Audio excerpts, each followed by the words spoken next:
अगर मैं आपसे पूछूं कि मणिपुर क्या इसी देश का हिस्सा है तो आप कहेंगे हां, इसी देश का हिस्सा है। फिर मैं आपसे अगला सवाल पूछूं कि अगर वो इसी देश का हिस्सा है तो मणिपुर के सांसदों को संसद में खड़े होकर क्यों यह कहना पड़ता है कि मणिपुर की आवाज सुनिए, मणिपुर के बारे में न्याय करिए, मणिपुर के हिंसा को रोकिए, प्रधानमंत्री जी मणिपुर पर कुछ बोलिए, गृह मंत्री जी मणिपुर पर नाकामी को स्वीकार करिए। I would keep quiet the moment the Prime Minister opened his mouth and a nationalist party says that Manipur is part of India and we care for the people of that state. Only then I will accept what is nationalism in our face. इस देश का एक खूबसूरत इलाका जाने कब से तनाव और हिंसा की गिरफ्त में है। हजारों लोग बेघर होकर राहत शिविरों में शरण लिए हुए और इस पर मीडिया डिबेट नहीं करती है। ऐसे परिदृश्य में यह जिम्मेदारी देश के नागरिकों की और खासकर विपक्ष की बन जाती है कि वो मणिपुर के मुद्दे पर इतनी ताकत से बोले कि सब सुनने और उस पर बात करने को मजबूर हो जाएं। अब विपक्ष वही कर रहा है। नमस्कार, आज एक बड़ी महत्वपूर्ण खबर। पिछले दिनों जब 18वीं लोकसभा का गठन हुआ और पहली बार इस सरकार में प्रधानमंत्री चुनने के बाद प्रधानमंत्री नरेंद्र मोदी भाषण दे रहे थे, राष्ट्रपति के अभिभाषण का जवाब दे रहे थे, तो एक नारा पूरे भाषण गूंजता रहा। वो नारा मणिपुर का था। सभापति जी, मणिपुर के सांसद वेल में आ गए थे, मणिपुर पर प्रधानमंत्री का जवाब मांग रहे थे, मणिपुर में हो रही हिंसा का हिसाब मांग रहे थे, मणिपुर पर बात करना चाह रहे थे। a nationalist party like the BJP will feel comfortable with the silence on the tragedy of Manipur. Keep your hands on your heart and think about the 60,000 people who are linguistic in relief camps. And those mothers, those widows, think of them. And then you talk about nationalism. Point is made. He made Only his point. then we will understand what this tragedy means. And Mr. Chairman, the hurt, the anger has thrown a nobody like me to be part of this temple of democracy. Beating the BJP cabinet minister, think about the pain.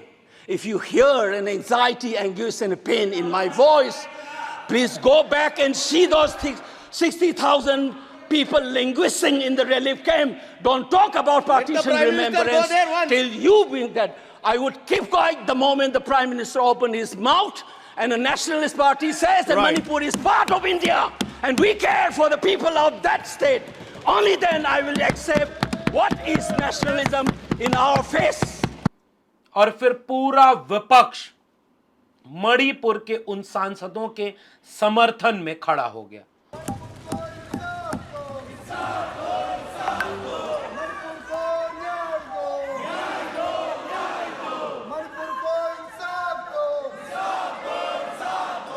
यह कोई सामान्य परिघटना नहीं थी। एक देश का एक अपना हिस्सा और वहां के नागरिक खड़े होकर यह पूछने को मजबूर हो जाएं कि बताओ मणिपुर इस देश का हिस्सा है कि नहीं है। यह उस देश की संप्रभुता और एकता, अखंडता पर एक सवाल की तरह पूछा गया वाक्य लगता है।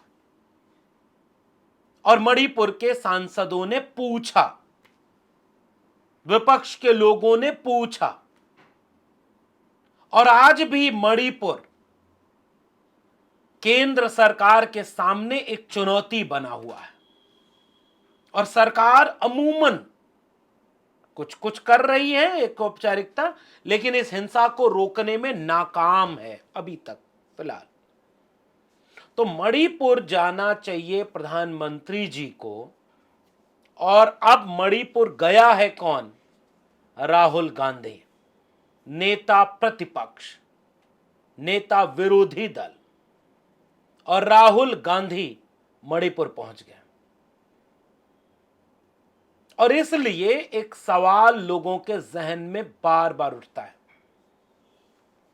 सत्ता पक्ष की क्या भूमिका हो, यह विपक्ष निर्धारित करता है, सोचता है, उस पर दबाव बनाता है, अपनी भूमिका को सवाल की तरह रखता है।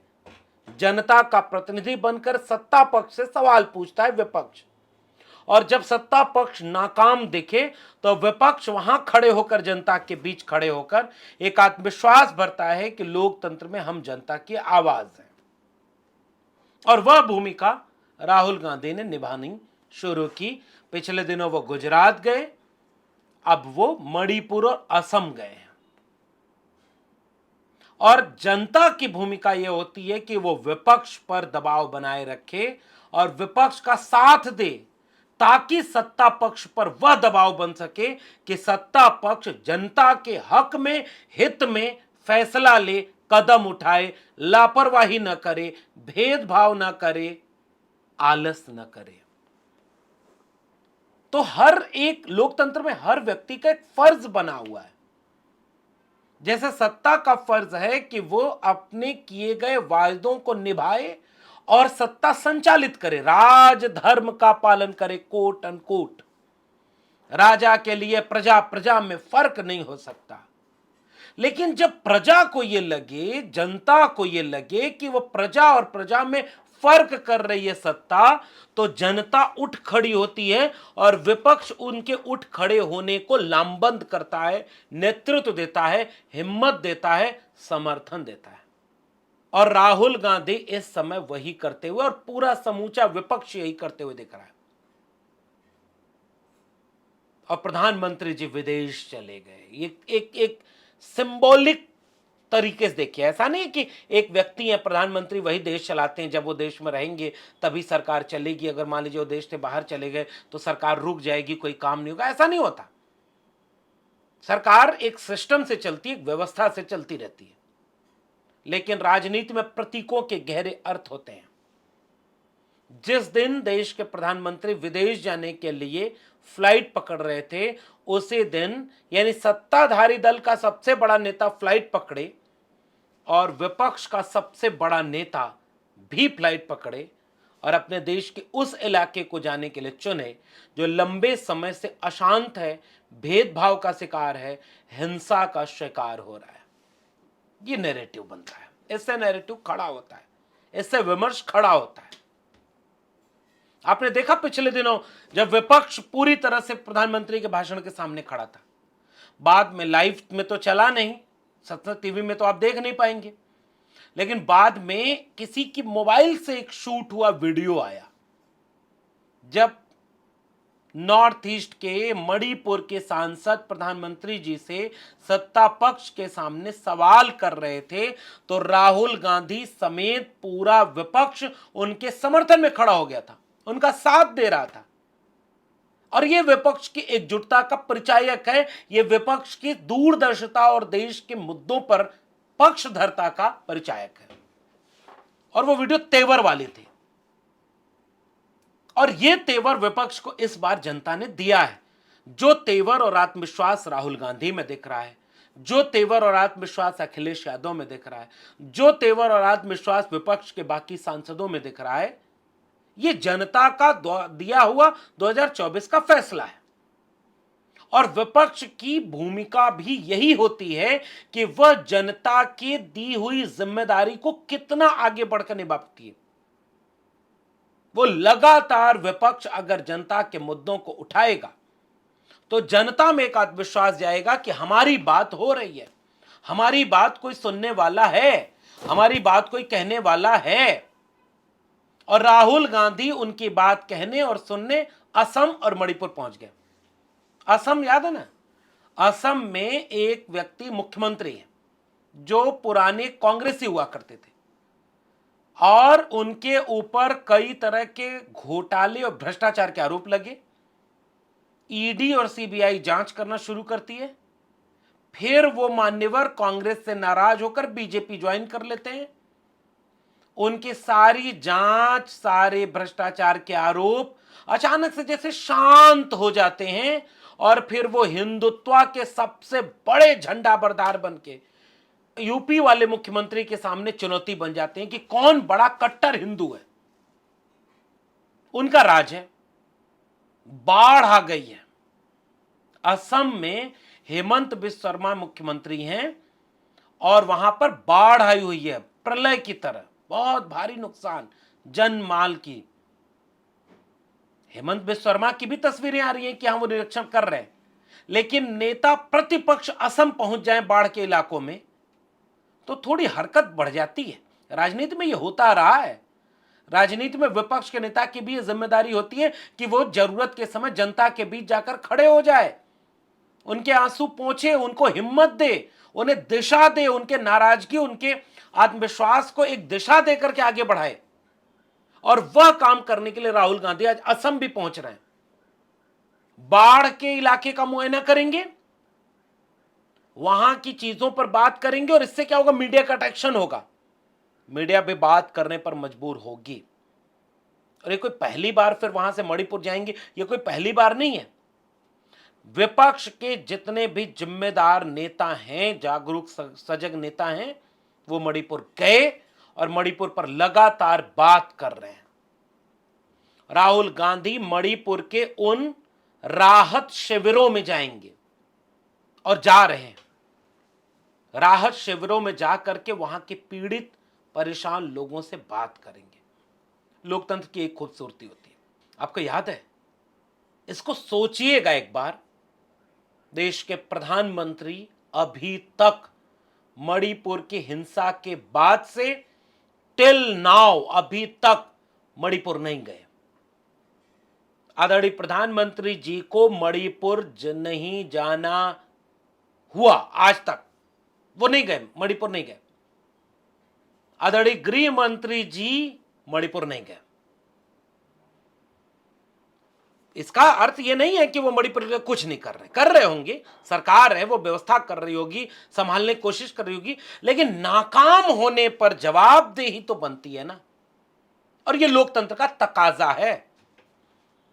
अब तो गुर्जरे जमाने की बातें हो गई ये सारी कि रेल की दुर्घटना होने पर कोई रेल मंत्री, दुर्घटना बिहार, महाराष्ट्र कहीं हो जाए, दिल्ली में बैठा रेल मंत्री इस्तीफा दे देता था नैतिक आधार पर, कोट अनकोट। मतलब समझते हैं इसका नैतिक आधार? एक जमाना था इसी देश में चंद साल पहले एक राजनीति की नैतिकता हुई करती थी कि हम रेल मंत्री हैं, रेल में दुर्घटना हुई, हम नैतिक जिम्मेदारी लेकर के अपना पद छोड़ देते हैं, क्योंकि रेल का संचालन, नियंत्रण उस पूरे मंत्रालय की जिम्मेदारी है जिसके अगुवा हम हैं। तो अगर कुछ नुकसान हुआ है, कुछ फेल हुआ है, कोई दुर्घटना हुई है, तो एक नैतिक जिम्मेदारी होती है कि शायद हमने अपना काम अच्छे से नहीं निभाया। वक्त बदला, राजनीति की नैतिकता भी जाने कैसे लुप्त प्राय जीवों की तरह कहीं खो सी गई। अब राजनीति में कोई नैतिकता नहीं होती, बचने के बहाने खोजे जाते हैं। आप एक बात कहेंगे, उसके काउंटर में दूसरी बात आपके सामने पटक दी जाएगी।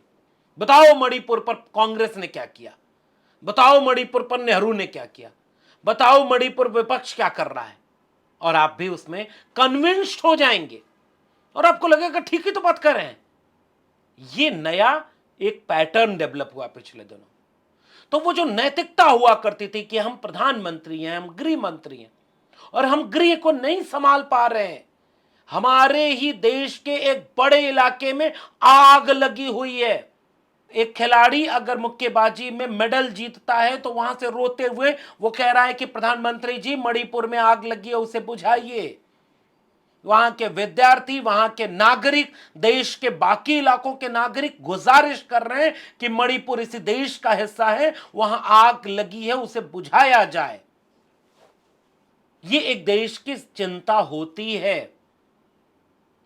मणिपुर इसी देश का है और मणिपुर की निवस्त्र करके घुमाई गई इन महिलाओं को आज तक कोई भी भूल नहीं पाया होगा।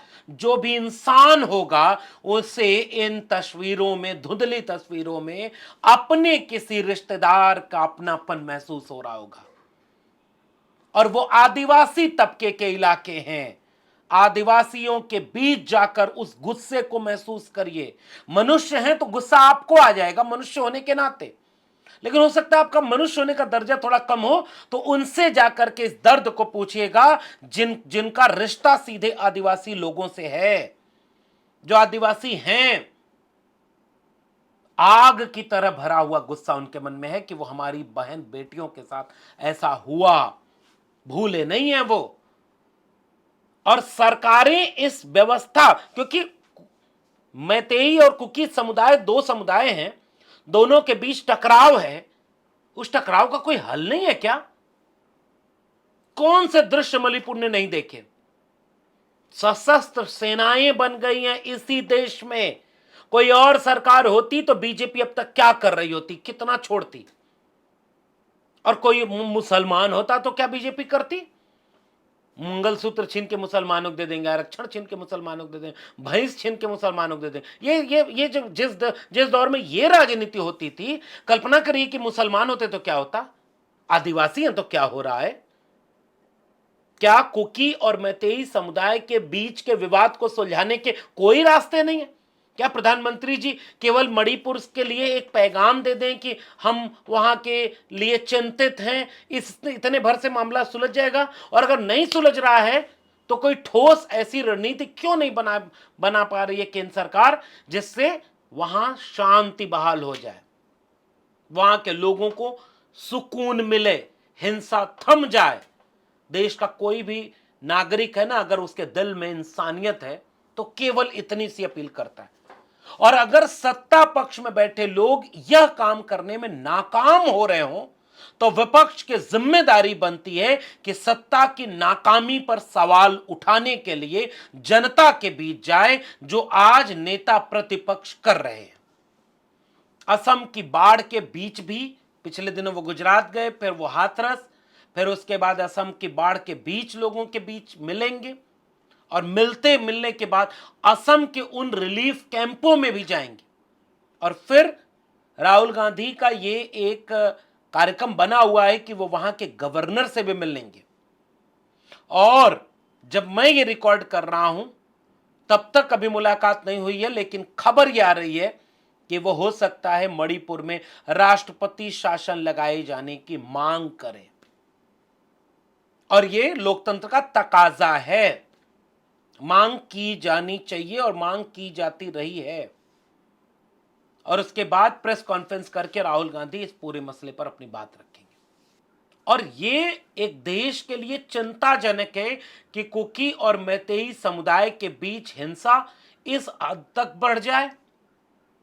वो तो तब के आदिवासी हैं, इसलिए उन पर कोई ठोस कदम नहीं उठा पा रही सरकार, कोई रास्ता नहीं निकाल पा रही है। हिंसा रुक नहीं रही, थम नहीं रही, तनाव कम नहीं हो रहा। बहुत बड़ी हजारों लोग राहत शिविरों में जीने को मजबूर कर दिए गए हैं। ये एक देश के लिए चिंता का विषय होना चाहिए, और उस चिंता पर मीडिया को बात करनी चाहिए, जिस मीडिया को कभी मणिपुर नहीं देखता, जो प्रधानमंत्री जी कभी मणिपुर पर नहीं बोलते। इसलिए जब प्रधानमंत्री जी सदन में खड़े होकर बोल रहे थे तो सारे नेता खड़े होकर विपक्ष के मणिपुर मणिपुर मणिपुर बोल रहे थे। और ये दुर्भाग्यपूर्ण है। ये इस देश के एक बहुत बड़े तबके को यह एहसास कराना, देश बनता कैसे, भूगोल के नक्शे पर खींच दी गई लकीरों के बीच आने वाले जमीन के टुकड़े कोई देश नहीं करते। और यह वाक्य मैं बार बार बोलता हूं, क्योंकि जमीन के टुकड़े से देश नहीं बनता। देश साझा सुख और उससे भी ज्यादा साझा दुख से बनता है, साझा सपने से बनता है, साझापन से बनता है। और अगर इस देश के एक बड़े हिस्से में वहां के नागरिकों को यह साझापन महसूस न हो, उनका दर्द बाकी लोगों को अपना दर्द महसूस न हो पा रहा हो, इस देश के दलितों का दर्द, इस देश के आदिवासियों का दर्द, इस देश के पिछड़ों का दर्द, इस देश के महिलाओं का दर्द, किसानों का दर्द, मुस्लिमों का दर्द, नौजवानों का दर्द, महिलाओं का दर्द, अगर गरीब कमजोर गांव में रहने वाले, बाढ़ में डूबने वाले, एक रोटी एक टाइम कम खाने वाले, अगर इनका दर्द बाकियों को महसूस न हो तो फिर आप एक साझापन में नहीं जी रहे हैं। और विपक्ष की जिम्मेदारी है कि बार बार आपके उस साझापन को कोरे दे, जोड़े और लोगों के आंसू पहुंच करके एक करने की कोशिश करे। आपको ये पूरी बातचीत और मेरा विश्लेषण कैसा लगा नीचे कमेंट बॉक्स में जरूर बताइएगा। अब यही तरीका है हमें अपनी बात आपसे कहने और अपनी बात को आगे बढ़ाने का। इसलिए अगर मेरा काम पसंद आ रहा हो तो मेरे YouTube channel doctor Laxman Yadav को सब्सक्राइब करिए, दोस्तों से सब्सक्राइब करवाइए, इस वीडियो को शेयर करिए, घंटी की बटन दबाना मत भूलिएगा, ताकि आपके इस सहयोग से, जैसे ज्वाइन का बटन है, अगर आप ज्वाइन करेंगे तो आप हमें सहयोग देंगे, और सहयोग देंगे तो हिम्मत देंगे, और अगर आप हिम्मत और सहयोग करेंगे तो हम आपकी बात, सच और हक की बात करते रहेंगे। फिर मिलते हैं किसी और टिप्पणी के साथ, तब तक के लिए बहुत बहुत धन्यवाद।